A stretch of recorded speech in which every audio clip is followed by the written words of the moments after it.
There had been reports in the National Enquirer days earlier that Woods had engaged in an affair with a New York nightclub manager, but tabloid headlines about his troubles really took off when he pulled out of the driveway of his Orlando area home at 2:30 in the morning of November 27. He steered his 2009 Escalade into hedges and a tree in a neighbor's yard before crashing into a fire hydrant, dealing serious damage to the front of the SUV. The collision was loud enough to wake up his wife, Aileen Nordegren, who came running out of the house.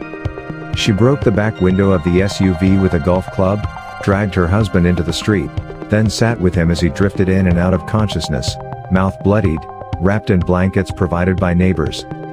One of those neighbors, Jarius Adams, called 911 at Nordegren's request. The Florida Highway Patrol reached the house in about 10 minutes. He was mumbling, but didn't say anything coherent, Windermere Police Chief Danielle Saylor told the Associated Press at the time. There was no alcohol involved in the crash, but Woods had taken prescription Vicodin painkillers earlier that night, as Nordegren told the police. His injuries were described as serious in the police report, which also noted that he had been unconscious for about 6 minutes after the crash. Woods was ultimately issued a citation for careless driving and fined $164. That would be the very least of his problems. The press soon descended on the scene, smelling blood both literal and metaphorical. On November 29, Woods addressed the matter for the first time by evading the issue with a vague personal statement on his website. "This is a private matter and I want to keep it that way," the statement read.